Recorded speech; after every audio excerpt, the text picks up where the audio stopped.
안녕하세요. 미래사회와 소프트웨어 2교시는 게임 제작 과정과 ICT라는 제목으로 진행을 하겠습니다. 지난 시간에는 ICT 발전에 따라 게임이 어떤 형태로 변화되어 왔는지에 대해서 살펴봤는데요. 이번 시간에는 그 완성된 게임이 아니라 그 게임의 제작 과정에서 영향을 미친 그 여러 소프트웨어들에 대해서 한번 이야기를 해보려고 해요.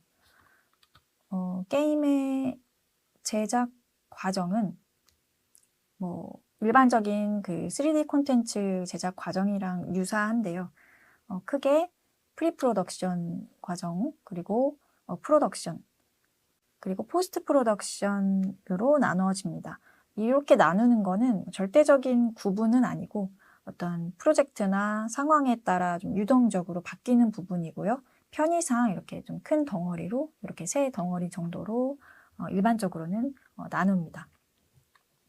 프리프로덕션 단계에서는 어떤 게임의 큰 테마나 컨셉을 잡고 방향을 설정하는 단계로 게임의 시스템과 어떤 콘텐츠를 기획하고 스토리 그리고 컨셉 아트 같은 어떻게 보면 그냥 기획인 거죠. 이 게임을 어떤 게임을 내가 만들 거고 어떻게 최종 결과물을 만들어낼 거다.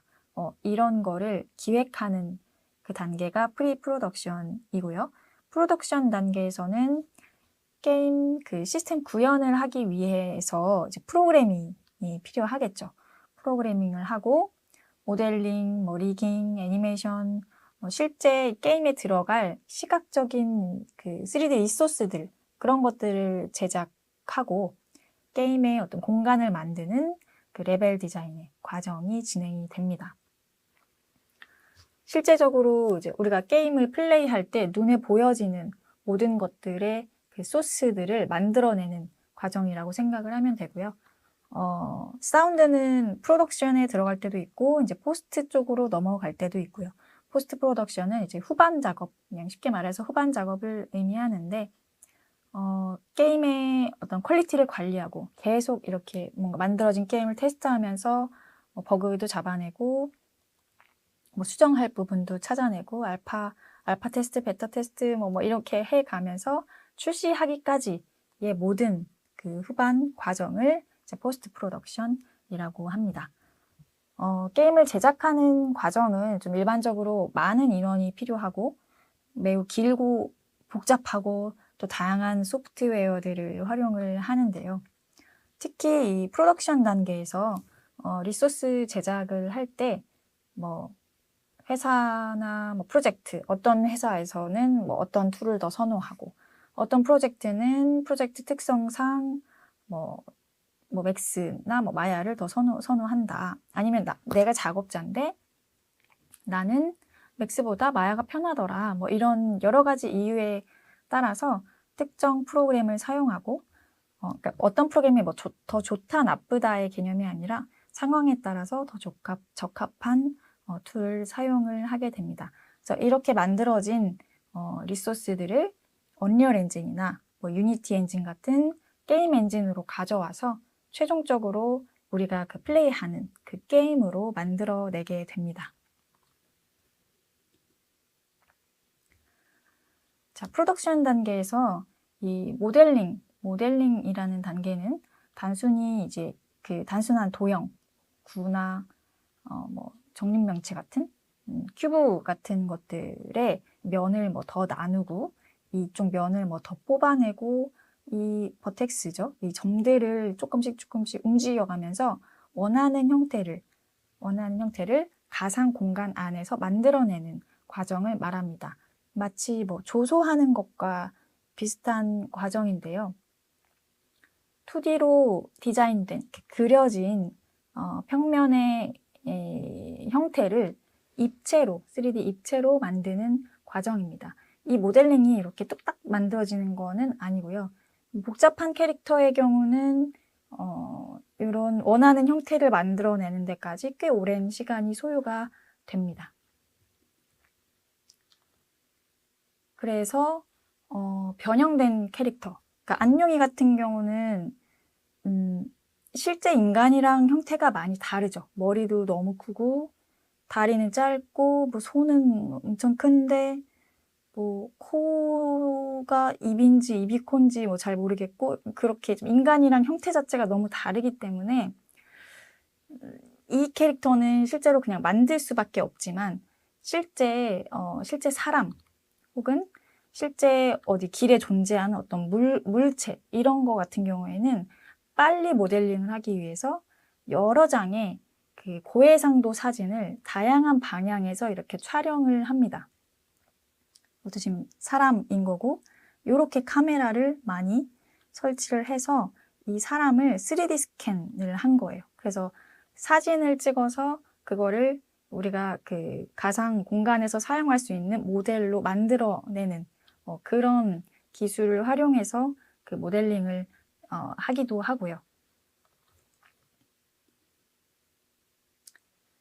그리고 실사형 캐릭터의 경우는 이거는 에픽게임즈 그 언리얼 엔진에서 언리얼 엔진을 만든 게 이제 에픽게임즈죠. 에픽게임즈에서 제공하는 메타휴먼이라는 시스템을 통해서 만들기도 합니다. 여기 제가 지금 테스트를 해보고 있는 건데 그 게임에서 어떤 캐릭터 커스터마이징 하듯이 좀 되게 손쉽게 이 얼굴의 형태, 뭐 눈의 크기, 눈의 색깔, 뭐 피부의 색깔, 뭐 헤어스타일 뭐 이런 것들을 내가 원하는 대로 조절을 해서 캐릭터를 만들 수가 있어요. 실제 그 사람, 실제 뭐 예를 들어서 나를 3D 모델링 하고 싶다. 그럴 경우에는 나의 영상을 촬영해서 이런 모델로 만들어내는 기능 또한 가지고 있습니다. 이 메타휴먼의 경우는 이 다음 단계에서 설명할 리깅이라는 단계까지 완료된 상태로 다운로드 받아서 사용할 수 있기 때문에 굉장히 많은 작업 시간을 단축시킬 수 있는데요. 캐릭터가 보시다시피 매우 실사 스타일이죠.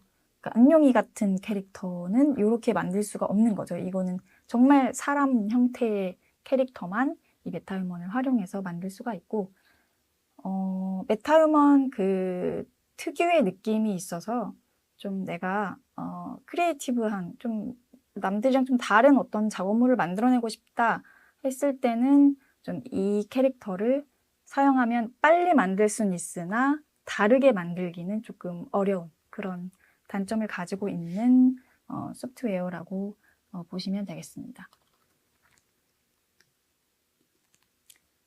그리고 이 과정 안에는 지금 제가 안 적어놨는데요. 이 세분화하자면 또 여기 중간중간에 또 단계들이 있는데 모델링한 그 모델의 물체의 그 재질을 만들어주는 과정이 필요합니다.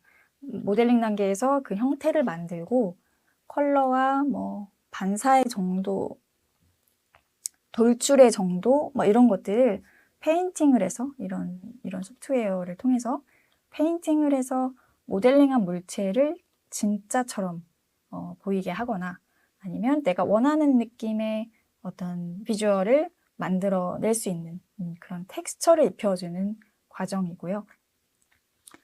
내가 만든 어떤 형태에다가 색을 입혀주고 좀 꾸며주는 그런 과정이다라고 생각하면 되겠습니다.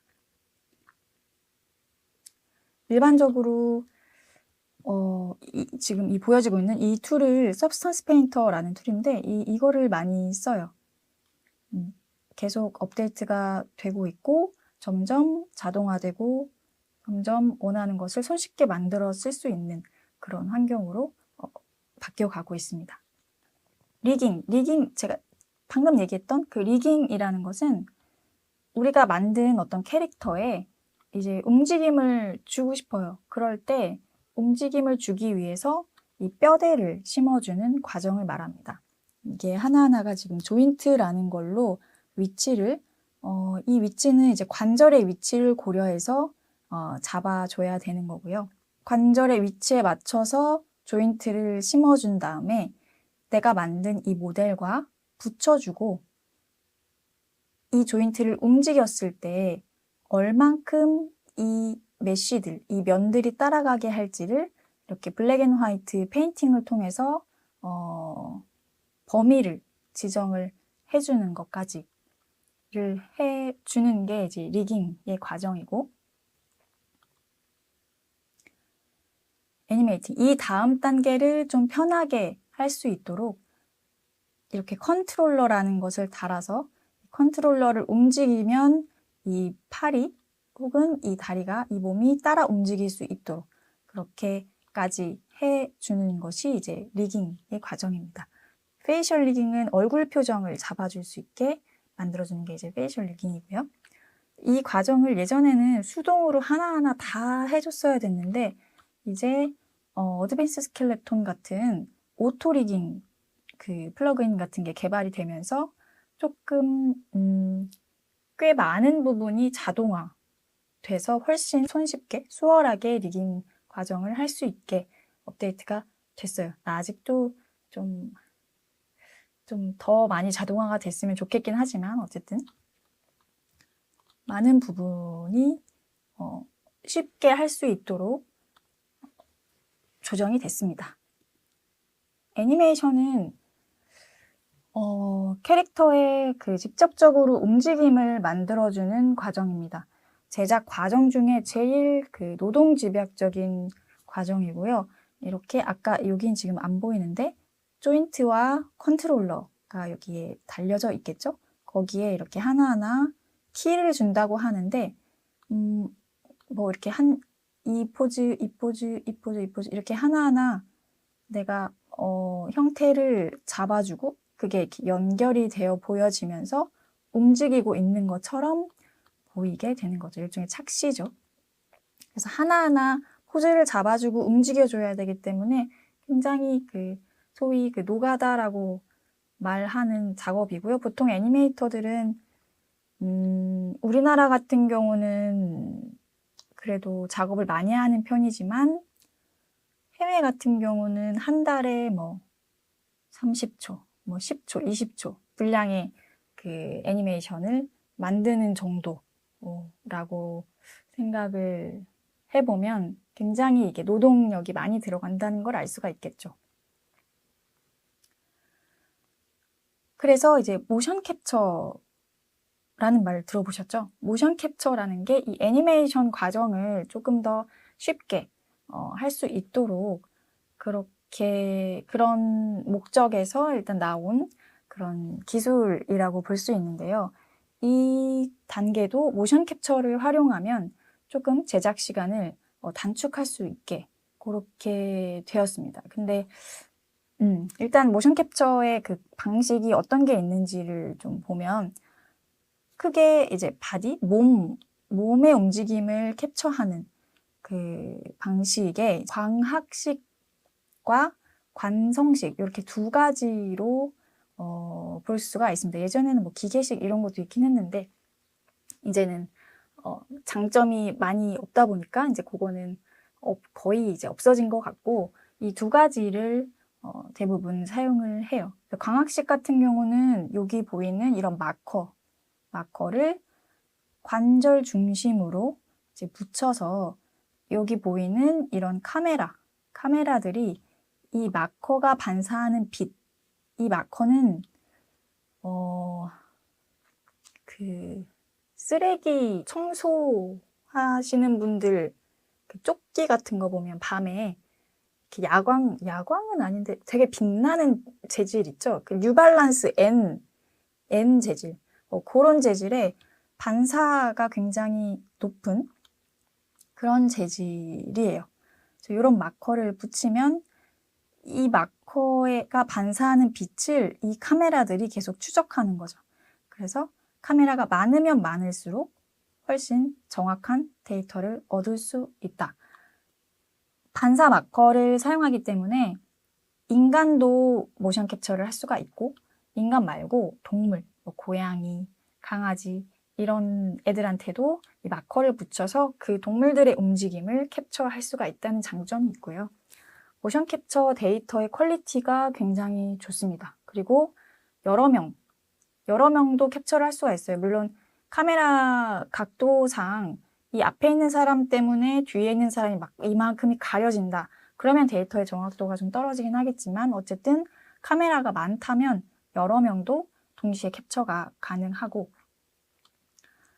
다만 이제 이런 공간이 필요하고 이 카메라 한 대 한 대의 값이 굉장히 비싸기 때문에 비용이 굉장히 많이 들고 야외에서 캡처하는 게 불가능하죠. 왜냐면 얘가 이 빛을 반사하는 재질이기 때문에 야외에 이런 빛들이 있다 보면 정확한 데이터가 들어가지 못하게 될 확률이 굉장히 높죠. 다른 방식은 이제 관성식 방식인데, 몸에 직접 센서를 부착하는 방식이에요. 지금 이거는 이 사람도 센서를 부착했으나 이 옷 속에 지금 센서들이 다 들어가 있어서 지금 보이지 않고 있는데, 센서들끼리의 통신을 통해서 이 위치 값을 인식하는 그런 방식이고요. 공간에 제약이 없습니다. 카메라로 찍어서 얘의 위치를 판단하는 게 아니기 때문에 어디서 하든지 상관이 없고, 이 광학식 장비보다 저렴하고, 하지만 데이터의 정확도가 조금 떨어집니다.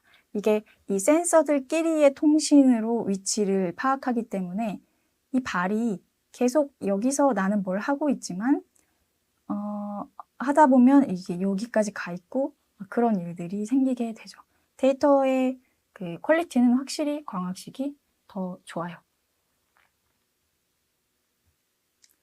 네, 이렇게 두 가지 모션 캡처 기기가 있고, 기기의 방식이 있고, 페이셜도 얼굴 표정을 캡처해주는 그런 앱들도 많이 있습니다. 보통은 아이폰을 많이 사용을 하고요. 그러니까 얼굴을 모션 캡처를, 페이셜 캡처를 받고 싶다라고 했을 때는 어떤 캐릭터의 입모양, 그리고 눈 모양, 코, 이런 것들을 모델을 각각 따로따로 만들어서 연결을 해주는 작업이 필요합니다. 이 작업이 조금 번거로운데 이것도 좀 번거롭지 않게 조금 쉽게 할 수 있는 그런 뭐 플러그인이라던가 이런 것들이 좀 요새 개발되어 나오고 있고요.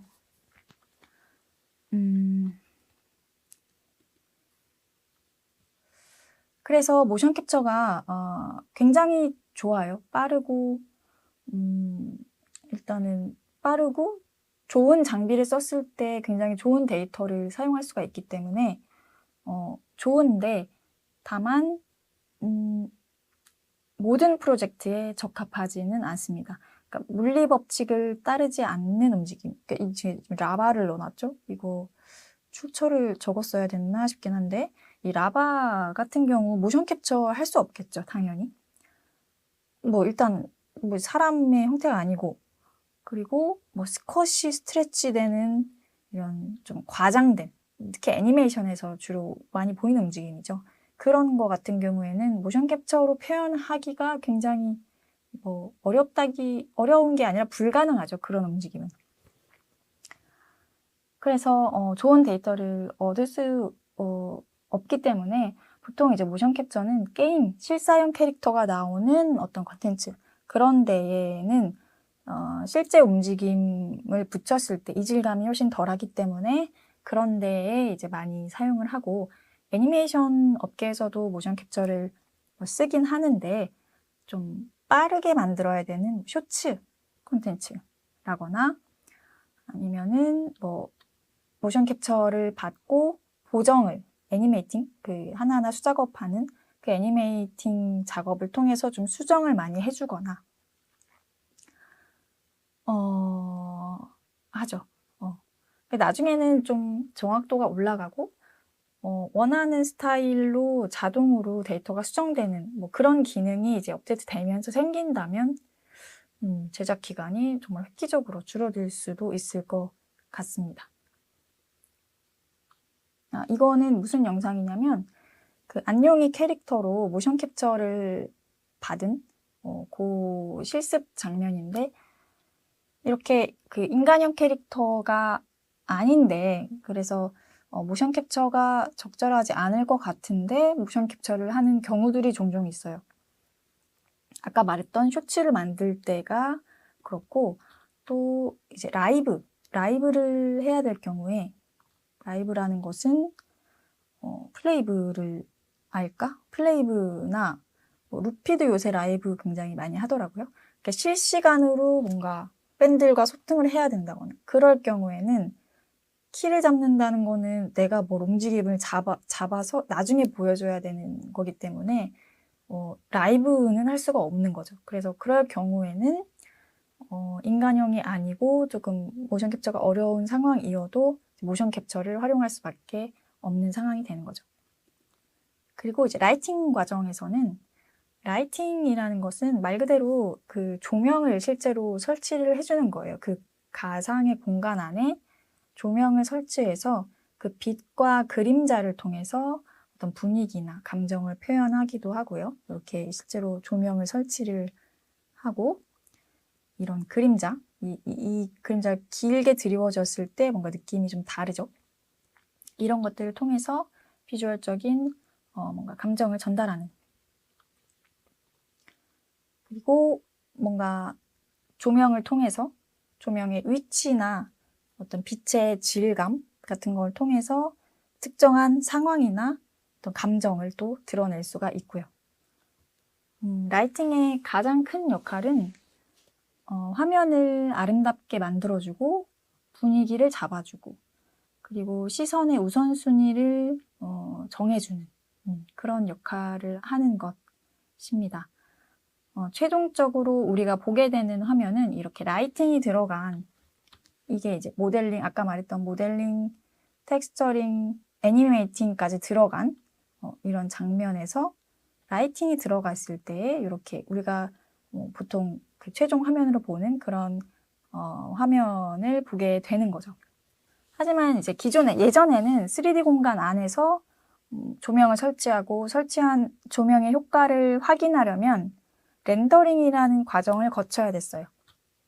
그러니까 여기서 이 이미지를 보려면 PC 사양이나 뭐 조명 개수나 뭐 이런 거에 따라서 다르겠지만 이 한 장의 이미지를 렌더링이라는 걸 하는데 짧게는 뭐 몇 초, 길게는 몇 시간씩도 걸리는 그런 작업이었어요. 그래서 굉장히 좀 직관적이지 못하고 좀 불편하고 시간도 오래 걸리고 그랬었는데 이제 게임 엔진이 굉장히 업데이트가 많이 되고 발전을 하면서 실시간으로 렌더링이 고퀄리티로 가능해지고 그러면서 이제 빠르고 정확하게 조명을 실시간으로 내가 지금 조명을 설치하면 그 즉시 이 조명이 들어갔을 때 여기가 어떻게 보이는지를 바로 직관적으로 확인할 수 있게 된 거죠. 그 전까지는 그게 불가능했었거든요. 그래서 이 실시간 렌더가 가능해지면서 게임뿐만 아니라 아까 말했던 플레이브 같은 뭐 버추얼 캐릭터, 그러니까 라이브 방송을 할 수 있는 것도 이게 다 실시간 렌더라는 것이 가능해지면서 그런 콘텐츠들이 새롭게 생겨나게 된 겁니다. 이펙트 말 그대로 이제 라이팅까지 다 된 어떤 결과물 위에 혹은 뭐 라이팅 전 단계에서 하기도 하고요. 시각 효과를 만들어내는 과정을 이제 이펙트 과정이라고 하죠. 이펙트는 다양한 툴을 사용하는데요. 언리얼 엔진에서도 그 게임 엔진에서도 이펙트를 바로 쓰기도 하고 아니면 외부의 어떤 툴에서 제작해온 것을 엔진 안으로 가져와서 또 사용을 하기도 합니다. 그래서 이제 지금까지 만든 뭐 모델링하고 텍스처 넣고 뭐 뼈도 심고 막 움직여주고 조명도 넣고 막 이것저것 뭐 배치하고 이런 것들을 다 이제 이 엔진 안에 다 넣고 사운드도 넣고 테스트를 여러 번 하고 이렇게 하면서 최종적으로 게임을 완성하게 되는 거죠. 이런 과정들을 거쳐서. 자, 이거는 그 언리얼 엔진, 그 게임 엔진 중에 하나인 언리얼 엔진인데요. 게임 엔진은 앞서 말했듯이 이제 언리얼 엔진이랑 유니티 엔진을 많이 쓰고요. 게임 회사 자체적으로 가지고 있는 자체적으로 개발한 그런 엔진들도 있습니다. 이걸 한번 보고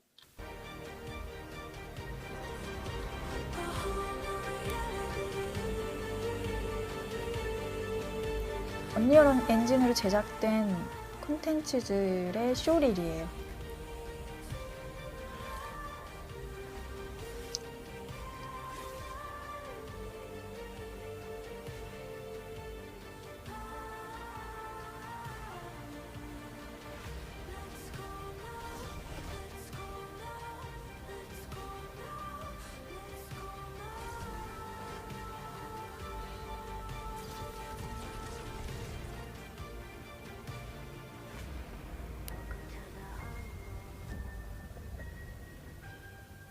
과거에는 게임 엔진으로 게임만 만들었지만 요즘에는 굉장히 이 실시간 렌더라는 강력한 힘이 있기 때문에 다양한 분야에서 많이 활용이 되고 있습니다. 진짜 다양한 산업군에서 이 언리얼 엔진을 활용을 하고 있고요. 영상에서 보는 것과 마찬가지, 영상에서 보이듯이 비주얼적으로도 굉장히 다양하게 결과물을 만들어내고 있죠.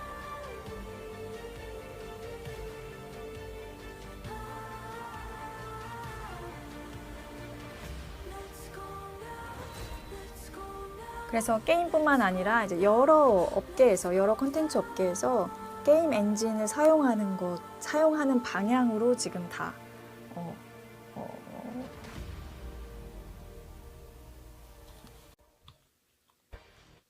게임 엔진을 사용하는 방향으로 이렇게 변화하고 있고요.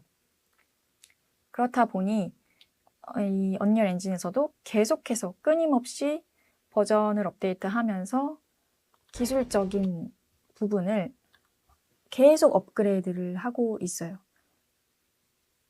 그래서 언리얼 엔진의 특징적인 기능에 대해서 간단하게만 살펴보면 일단 가상화 지오메트리 시스템을 통해서 우리가 아까 그 모델링을 했잖아요. 그 모델링을 할 때 면의 수가 많으면 데이터가 컴퓨터가 처리해야 될 데이터가 많아지면서 실시간으로 뭔가 게임을 플레이한다거나 이런 게 좀 어려워졌었어요. 그동안은. 근데 이 가상화 지오메트리 시스템을 통해서 아무리 많은 폴리곤이라고 하거든요. 아무리 많은 폴리곤, 아무리 많은 면을 가지고 있는 어셋을 아무리 많이 넣어도 그렇게 큰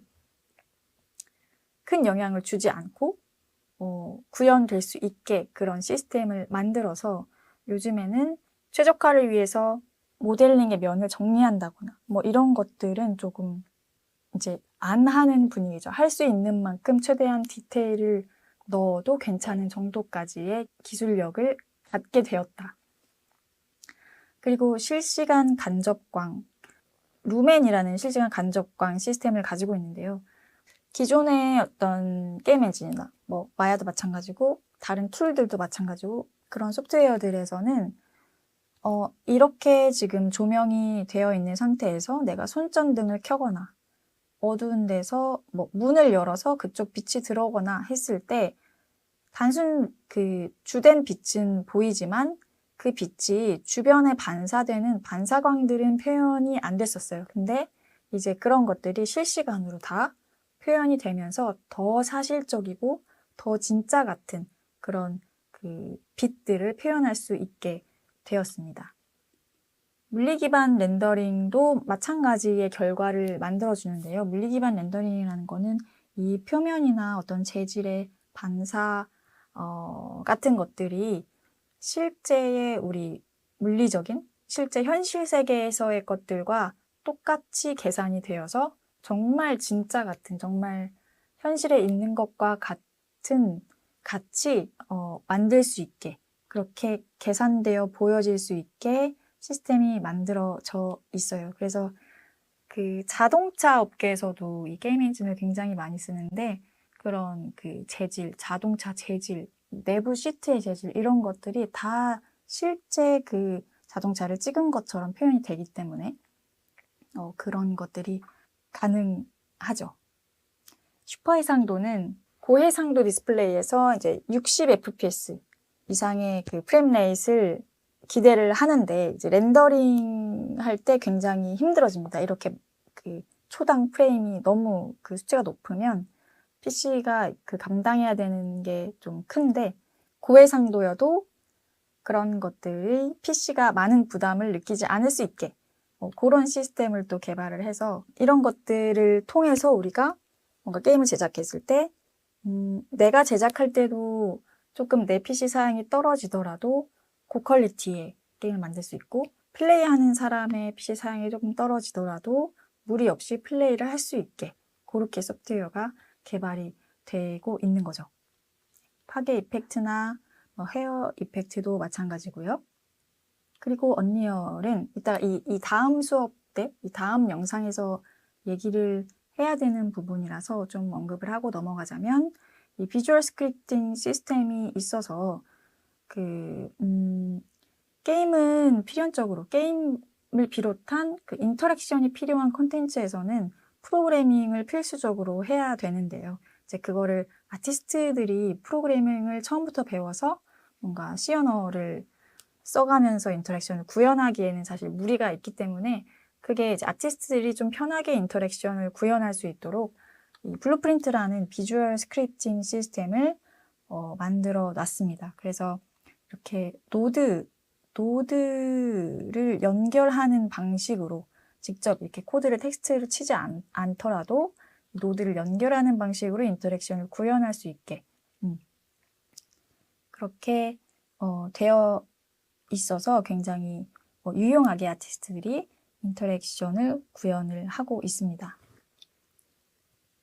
캐릭터 리타겟팅 경우는 그 애니메이션을 아까 애니메이션 작업하는 게 굉장히 오래 걸린다고 했잖아요. 근데 체형이 다르고 형태가 다른 캐릭터더라도 이 캐릭터가 가지고 있는 움직임을 이 캐릭터, 다른 캐릭터들한테 옮겨서 재활용할 수 있게 만들어주는 그런 시스템이에요. 이런 시스템들이 다 제작 시간을 줄여주고 좀 더 제작 시간을 줄여주고 PC 사양이라던가 그런 부분에 대한 걱정을 좀 덜 하면서 만들고 싶은 상상하는 이미지를 구현하는 데에 초점을 맞출 수 있게 그렇게 소프트웨어가 발전이 되고 있습니다. 네, 이번 영상에서는 게임 제작 과정을 간단하게 살펴봤고요. 게임 과정에서 어떤 소프트웨어가 어떻게 사용되고 있고 발전되고 있는지에 대해서 살펴봤습니다. 다음 영상에서는 이 게임 제작 과정에서 AI가 앞으로 어떻게 활용이 될 수 있을지에 대해서 이야기해 보도록 하겠습니다. 네, 수고하셨습니다.